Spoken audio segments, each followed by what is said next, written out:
Okay, so I just wanted to mention to you that we're leaving Dalat. We've been in Saigon 4 days or 5 days. We've been in Dalat 4 or 5 days. And so we're headed out of here. Where are we going? We're going to Nha Trang, which is at the beach, which is to the northeast a little bit. It's about a 4-hour bus ride. So we're headed to the beach. What do I feel about Dalat? I think it's a place you ought to put on your list of places to check out. Coming from hot climate, if you live in another part of Southeast Asia and you wanted to get away from the hot weather, this is a great place. If you wanted to retire, this would be a great place. You still have to put up with the horn honking.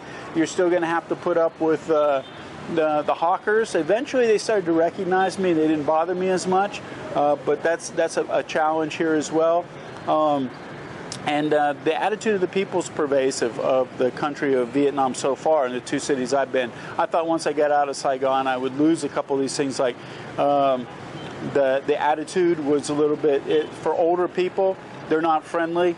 It's hard to get a smile from them. They sort of sneer at you. Can't ask questions of a vendor how much things are. They actually get mad if you don't buy and you ask. So we'll see if these attitudes are prevalent as we go further north. We're here for a lot longer, so I don't want to prejudge and say it's going to be pervasive throughout the country. But Dalat is someplace you ought to check out. Beautiful lake, great waterfalls and stuff. But we're going to head out of here, and I'll be reporting to you as we go along. But we're headed to Nha Trang, so Dalat, see you later. Okay, so we're on the bus headed to Nha Trang, and I wanted to compare the bus to Thailand. Thailand, we have big buses. They're like double-decker buses, single story. But actually, they want to outlaw the double-decker buses because they feel that they're getting pretty dangerous on the roads. There's a lot of accidents. But anyway, we have big buses, and when you drop down from the big bus, now I'm not talking city buses inside of a city like Bangkok, but traveling from city to city around the country, you have the big buses. And then you drop down from them and you get into minivans, 12-passenger minivans. Well, here, if you look, we actually have a small bus, 2, 4, 6, 8, 10, about 24-passenger bus. And so it's just a much smaller bus. Now, we're traveling, it's a 4-hour trip from Dalat to Nha Trang. And you can get the tickets from between $4.50 US and $5.25 US to do this trip. But I wanted to compare the buses. The air conditioning seems to be working good. They say they have Wi-Fi, free Wi-Fi in the bus, but I've tried connecting to it and it doesn't connect. One thing I did notice and I wanted to mention, it probably is not an issue in Vietnam, I don't know. This is something I ought to check on the customs of this country. But I see a lot of the foreigners, they put their feet up on the backs of chairs, put feet ups on the railings and stuff like that. On other chairs, they put their feet up. This isn't cool. It's something to avoid in Thailand because the bottom of your feet is supposed to be the dirtiest, the lowest part of the body, and you don't want to project that out at people. So always keep the soles of your feet away from Buddha images, away from people, and anything like that. Okay, just something I wanted to mention to y'all. In Vietnam, I'm not sure if it's an issue or not, but people in Thailand, the Thai people would definitely get offended by that. So while Matt can still hold on to the camera as we're taking these turns, we're going to sign off. And I'll check back in if there's anything else I want to share with you. But we're on the road again, headed to Nha Trang, to the beach, out of the mountains where it was cool, and to the seaside where it's warm. See.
the 3.5-hour bus ride to Nha Trang.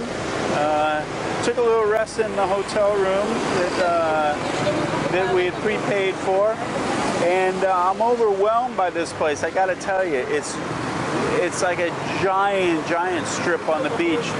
Lots of traffic, lots of people, lots of restaurants. It's got a lot of activity. I've only been harassed by cyclo drivers so far. And I'm going to look into what all's here and what's there to do and what the prices are and everything. But we're just coming out to get something to eat. One thing I did notice, though, if you notice, almost all the signs have Russian writing and Chinese writing. A lot of Russian writing, so I'm assuming they have a large contingent of Russians here. If you look, even in the menus have Vietnamese and Russian. Almost all of them do. So this is real interesting to me. But anyway, the seafood looks really good. A lot of seafood restaurants. You have a plethora of things to eat. That guy's had better days. Anyway, so we're just looking for something to eat, and we'll probably head back to the room. I'll do some work on the computer, and then tomorrow will be a fresh day, and we'll start exploring Nha Trang. But I just wanted to tell you, we're here, we made it, and basically I'm overwhelmed with the place already. I didn't expect it to be this big and this busy. Anyway, talk to you later. Hey, JC back. Well, let me give you some history and some background information on Nha Trang. Nha Trang, the name Nha Trang derives from a false impression that the Vietnamese spelling of the geographical name in Cham language was Nha Trang, which meant the Reed River. Nha Trang was officially made a Vietnam territory in 1653.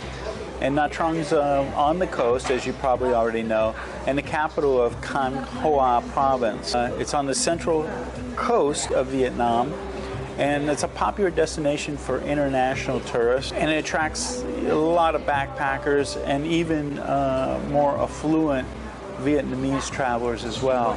It attracts a lot of Chinese tourists as well, which are much more louder and boisterous than their neighbors in Asia, and Southeast Asia particularly. Although Vietnamese, they raise their voices as well when they communicate. And it's sort of a shock for me, because when I hear Chinese talking or Vietnamese talking, I associate that with an angry conversation.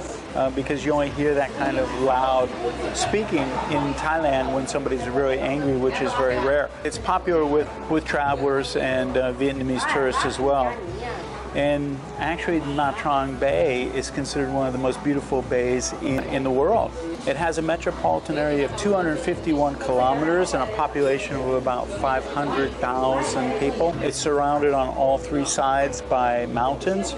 And it also has large islands, one large island and four smaller ones. And the four smaller ones block the entrance to Nha Trang Bay, which keeps the heavy winds from the storms from coming up and eroding the beach, and it protects Nha Trang Bay. Nha Trang has a tropical savanna climate with a really lengthy dry season from January to August, and a shorter wet season from September to December, when they get about 1,000 millimeters, or about 41 inches of the city's total annual rainfall of 1,361 millimeters, or 54 inches, which is received from the northeast monsoons that come in and hit Nha Trang. The temperatures range from highs in the 80s to lows from about 69 to 76 degrees. So the climate here is actually pretty nice most of the time. Diving and snorkeling are popular activities here. There's a cable car, a gondola that goes to an island resort and theme park. They also have a water park in the area as well. Tran Phu Street that runs along the beach, sometimes is referred to the Pacific Coast Highway of Vietnam. I've tried to equate, looking at it, what it reminds me of. and I can't really compare it to anything, especially in Southeast Asia that I've seen so far. It's like if you took the city of Pattaya in Thailand and made the beach much nicer and took away all the sleaziness, maybe you'd have something like Nha Trang, but Nha Trang is a much bigger city than Pattaya. That's a little of the history and background of the city. I just wanted to get you up to speed so you set the setting and set the stage for what we're going to check here. We're going to check out all sorts of things like what it costs to live as a ripper, what you'll have to endure as far as the type of tourism and people that will be around you, the attitude of the people, the costs here, and all that. So stay tuned. We got more information coming at you. Lots of good Vietnamese coffee as well. So let's visit Nha Trang. So, if you're thinking about living in a place like Nha Trang, one of the things you're probably going to take advantage of, because one of the reasons you're probably here, a primary reason, will be the beach. And you can come to the beach every day, and even if you don't bring your own chair, for 30,000 dong, which is about $1.50, which is about 50 baht, you'll be able to rent a chair and sit out here on the beach. So this is a really great thing. But we need to look at the rest of the city and what it would cost to actually live here, because if you ate out here at the beach, it'd be expensive, of course. But a lot of these bars have happy hours where you buy like 2 beers, get 1 free, stuff like that. So you could take advantage of that. I haven't seen like real inexpensive, cheap buffets, but let's get off the road a little bit. We're going to rent a motorbike, get off the road, and go look at apartments and what it would cost to eat in local restaurants and stuff away from this area, even though it's really beautiful. But we need to check that out as well. One thing I noticed, you know, in Thailand, we don't drink the water. Anywhere you go, except in an airport, the major airports will have water fountains where you can actually drink, you know, the municipal water or water out of a faucet or a fountain. But I noticed here in Nha Trang, they have drinking water fountains here.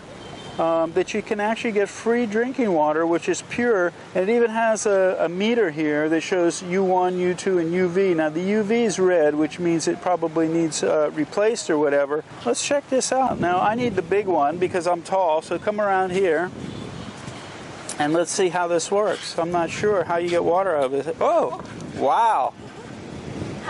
Hey, well, there you go. Let's get some water. Let's see what it tastes like.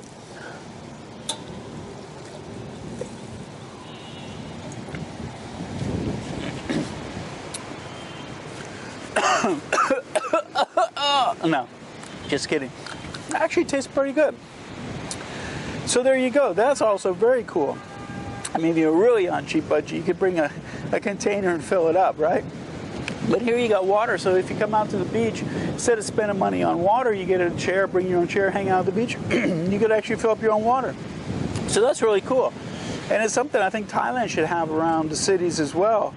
For people, but of course then they wouldn't make so much money selling water, would they? Anyway, something I just wanted to turn you on to. One thing I stumbled upon that I thought was really cool, I wanted to share with you. You know, hanging out at the beach doesn't have to be just drinking beer, sitting in a chair or reading a book or something. Check this out. They actually have a fitness park at the beach. I mean, you look, it's right across from the water. So you got the beach there, you got the sound of the water, you got the breeze and everything, but you can come over here and use some of this equipment. This one's really cool here as well, because you sit here and you actually press your own weight. So when you lift this up, now I saw a guy just doing this a minute ago and he was good. So you're pressing your own weight. So if you take your weight off, wow, this is really good. So you're actually pressing what it is that your own weight is. So actually, for me, it'd be better to put Nat on the seat and me do this because she's a lot lighter than I am. But anyway, this is really cool, huh? How you can actually use the fitness equipment. There's people down there using it. And you're right at the beach, so you can enjoy the ambiance and everything, but get in shape as well. So very cool.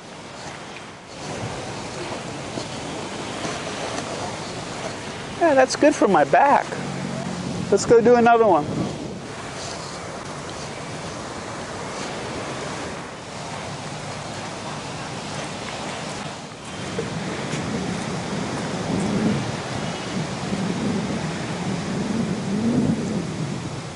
So this is the epitome of a beach bar to me, almost.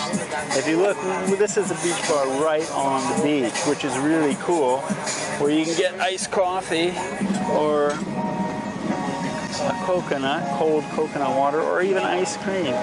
Now, when I started out in the islands delivering boats and stuff, this was a lifestyle.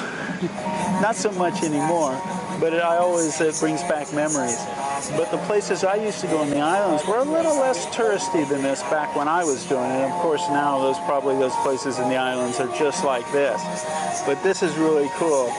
I had to stop and get something to drink just to reminisce about my younger days delivering boats down in the Caribbean. So anyway, we're going to enjoy something to drink, cool off, groove on some tunes, and check out something else for you in a few minutes. See ya.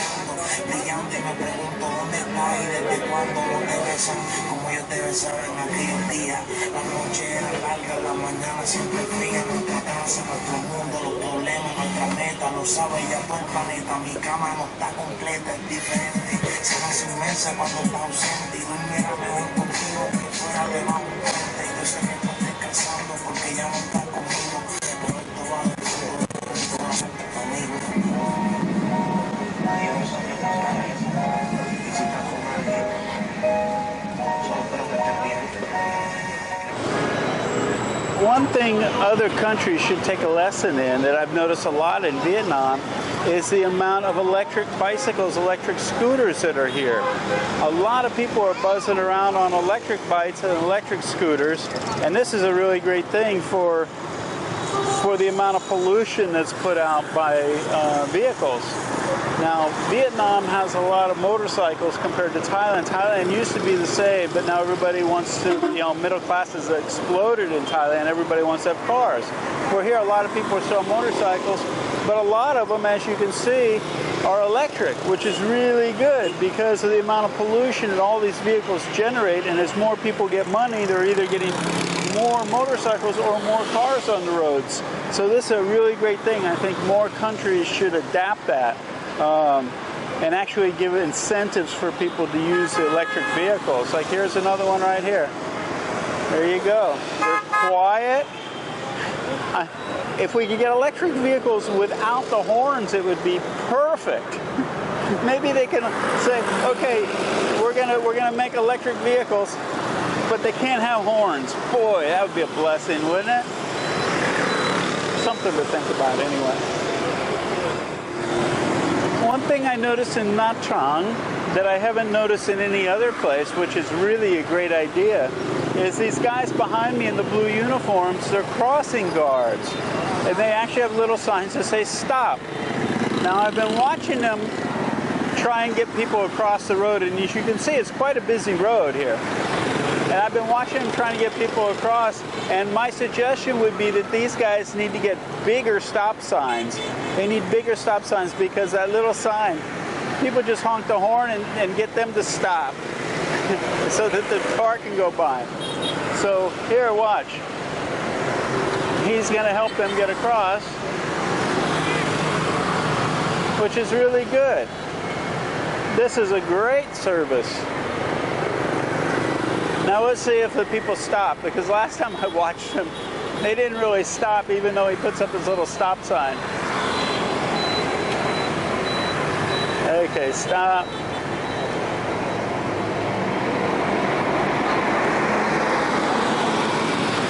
He didn't even put up his stop sign. He just escorted them across. But anyway, I think that's a really good idea.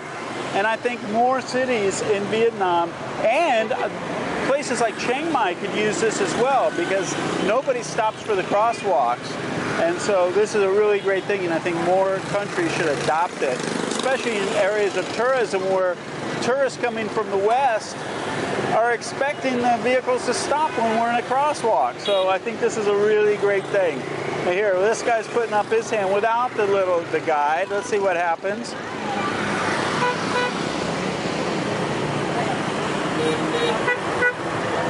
They just honk and make the pedestrians stop. There, now he's going to put up his stop sign. Yep, see, the people don't stop even with the stop sign. He needs a bigger stop sign. Anyway, something to think about, huh? Another thing I've noticed in Vietnam that other countries should adapt, and I think it's a great idea. I noticed this even in Saigon and Ho Chi Minh City. I noticed it in Dalat. They have bathrooms, public bathrooms around, which is really great because one of the things you use, actually somebody just asked me this the other day, could you do a video about finding bathrooms, especially older people, it's an issue. Well, in Vietnam, they have all these public bathrooms. And if you notice down there, it actually says free of charge. So they don't even charge for it. And so this is really good. And I noticed even in Saigon, where these were, like if in this little courtyard area, there was a park. And the taxis would actually pull up, park, I don't know, illegally or legally, but they would jump out, be able to come and use the bathroom and then run back to the car. This is really great because I can't tell you how many times we've looked for bathrooms in Thailand, and you got to try and use some businesses because there aren't any public bathrooms. So this is a really good thing. I needed that. And they're clean too, which is really a good thing. They're clean, they don't smell. It's very good. Excuse me, how much is this? Big one, 300. Big one's 300. Yes. And the small one? 200. Where's the small? This small or big? No, small. Small, and it's 200, big. 200, 200. And 300. 300. 300. Okay. Wow. Okay.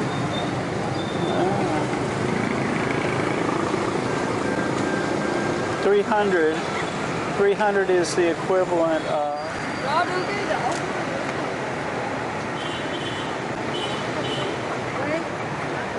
13 US dollars, 475 baht for one lobster. That's pretty expensive, you know? Yeah, that's expensive for one. Would you want some durian? No. Nat doesn't want durian. Let me see. Let me check for a temperature, a fever.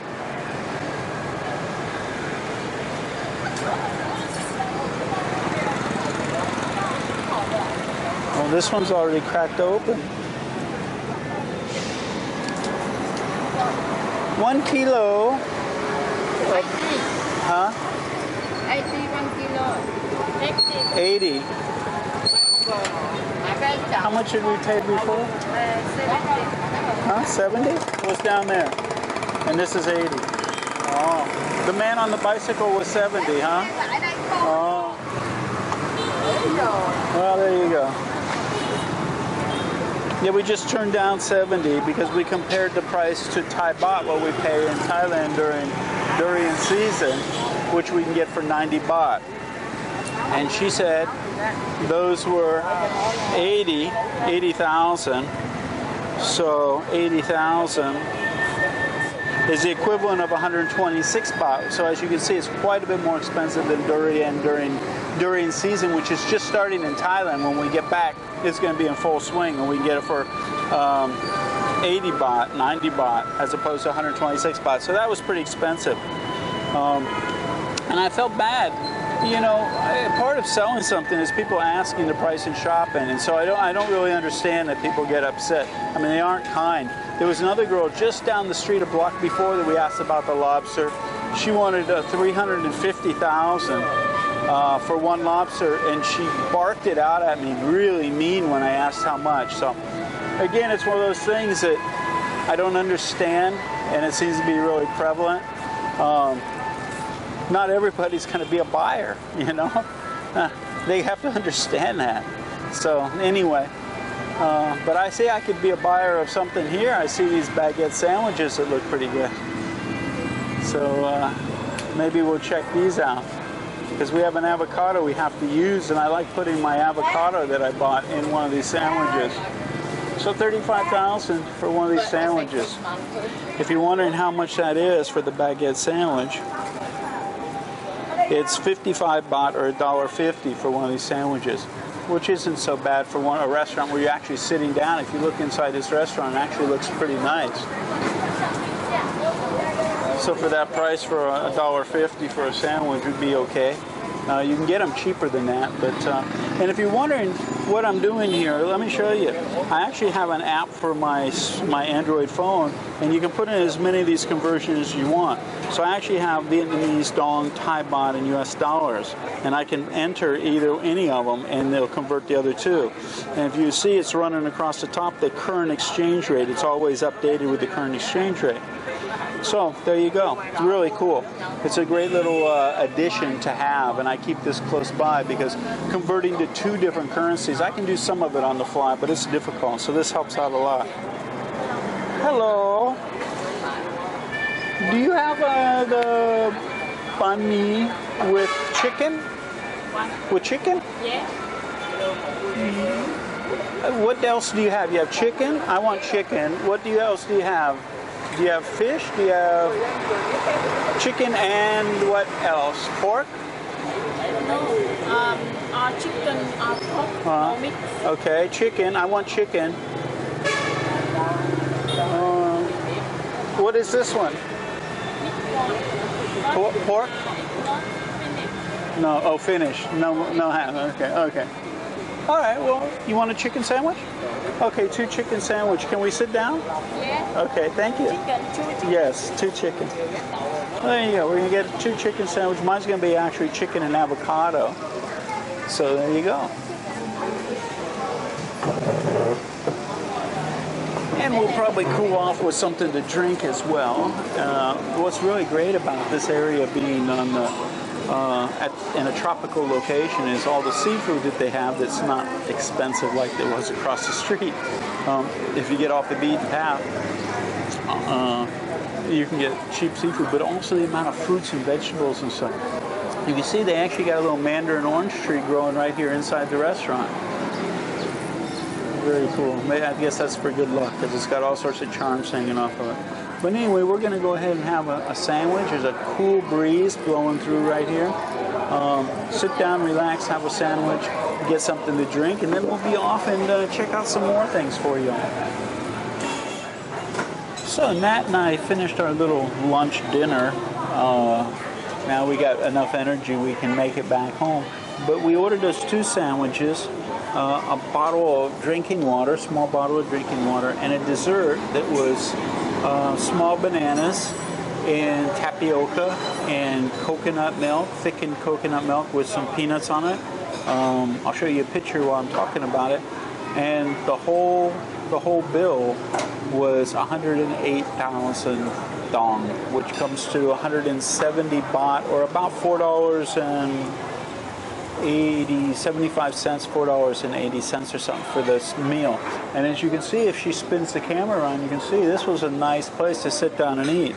So to have 2 chicken sandwiches, a bottle of water, and a dessert for $4.82 American. Thank you.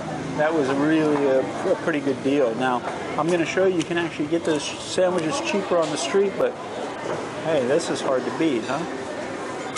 So what I wanted to mention to y'all, if you're coming from the west, you're going to need to find ATM machines to be able to take money out from your bank back home. The ones that we need for Americans, which is Cirrus or Plus. You're going to look at almost all these ATMs. You're not going to see Cirrus or Plus. And you should be able to use your ATM debit cards here to be able to pull out money in dong and be debited from your American bank account. Europeans, I'm not sure which they have to participate in to be able to use their card, but for Americans, this one would work for sure because it's got to be either Plus, Plus, or Cirrus. And this is Cirrus, so there you go. If you need to pull out money from your bank back home, this is the ATM to use. So, Nat and I pulled off to get something to drink. I'd like to say we pulled off on at some place that's quiet, but it's not so quiet, is it? Yeah, we have music and we have the noise from the road. But it's a pretty cool place. It's called Hongwu Coffee. And if you're thinking about coming over to Vietnam and living or something, any of these cities that we've been to always has Wi-Fi. Everywhere we go, there's Wi-Fi. So you can get a SIM card for your phone that's going to include mobile data But don't worry about it so much because you're going to have Wi-Fi everywhere you go. I'm going to switch this microphone to the other side because it's sort of directional and it'll take away some of that road noise there. So anyway, yeah, we're hanging out. And everywhere, I've mentioned this before, everywhere you go, they're always giving you complimentary green tea. I've always wanted to drink green tea. It's supposed to be really healthy. But I just don't, if I'm going to brew something up, I always brew up coffee. So this is really good to be always drinking green tea. It's refreshing, it's hydrating, plus it's healthy.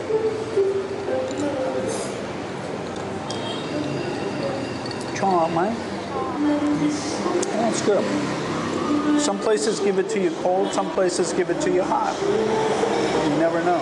And here comes Nat's coconut. Thank you. Ah.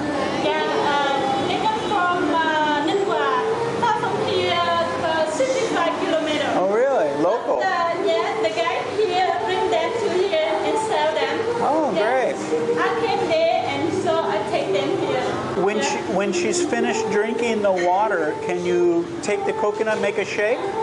Yeah. You can? Yes, can. Okay.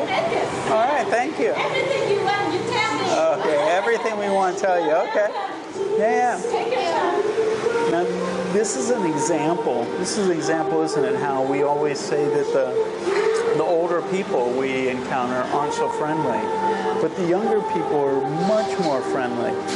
She's a great example of that. So, I'm always saying, well, one thing it's hard to get used to here is the unfriendliness of the people, but that's only the older people and the vendors especially. She speaks good English too, doesn't she? Yeah, she speaks good English, and she's enthusiastic. I don't know how long she's had this open, but she's very enthusiastic about taking care of her customers, Good, huh? Yeah. So taste your coconut.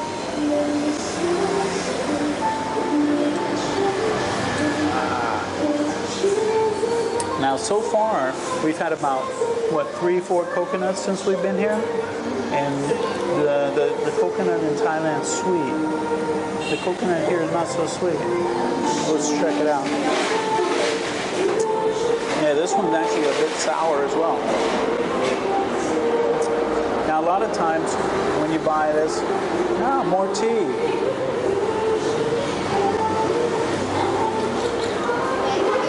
What's your name? My name is Nha.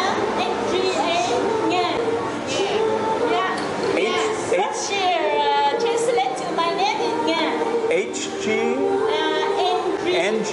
Yeah, N-G-A. N-G-A. Nah. Yeah, exactly. Thank you.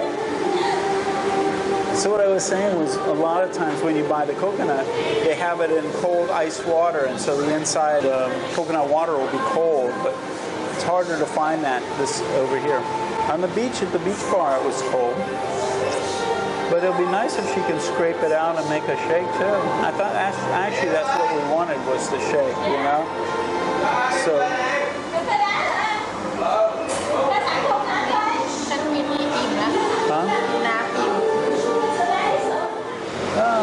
We got one other foreigner here.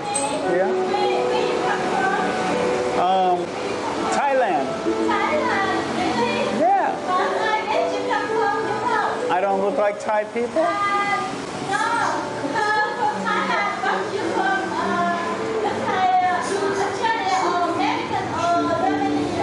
American?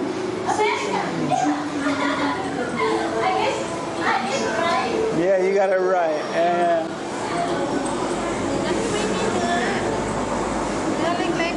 Yeah. So Nat was saying that it doesn't have very little meat. See, you can see on here, if you scrape it off, there's a small layer of coconut meat, not very much at all. And even less inside.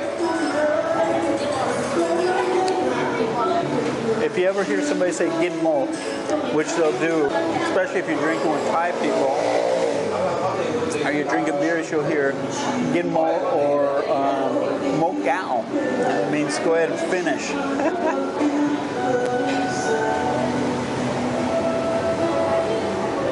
don't you leave that for her so she can put it in your shake, okay? Because she said she'll make a great shake. So there you go. Well, anyway, just wanted you to share our little pit stop with us. We're trying to find another exchange here to exchange Thai baht. It is an issue. If you're coming from Thailand, you might want to convert all your Thai baht that you think you're going to use over here into U.S. dollars and bring the U.S. dollars over and then exchange them as you need them. You're going to lose some money on the exchange rates, but you'll have a lot easier time finding exchange for U.S. dollars than you will for Thai baht. Nobody wants Thai baht. Thai baht, am I? I don't know. Anyway, so there you go. Hope you've enjoyed our pit stop with us. We'll be off down the road again to see what else I can find for you. But just wanted you to soak up the ambiance with us. This quiet, peaceful, relaxing pit stop.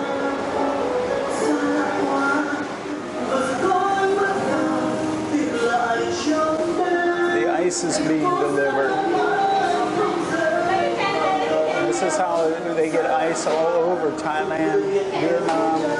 They have people delivering it. A lot of times it's actually delivered on motorbikes or on sidecars of motorbikes, so I'm not sure. You pay by the bag, and I'm sure if you're on the beginning of the route, you get a lot of ice for your money. If you're on the later part of the route, you're getting a lot less.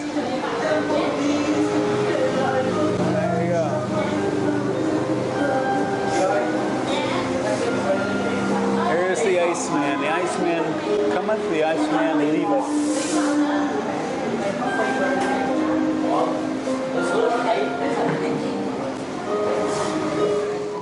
We figured you'd be interested in that, what that shake came out looking like.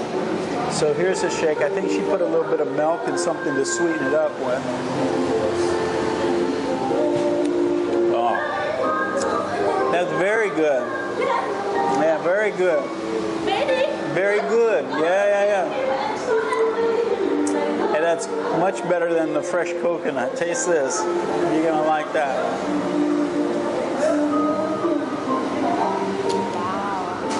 Yeah, good, huh? Mo lao. Remember what I said about mo? Mo means finished. Lao means already. Finished already. In other words, she's going to suck that thing down till there's nothing left. Anyway, just thought I'd put that addendum on there for you about our drinks. And of course, I'm having my milk coffee. Yeah, home means bitter. So she said this is home, this is wan sweet. So this actually ended up, we'll see if they charge us double, because the coconut was 20, my coffee was 12, should be 32. But she could actually charge us for doing this twice, basically. But anyway, even if at 32, that would have been 50 baht, which is less than $2. Good, huh? Yeah, 2 thumbs up.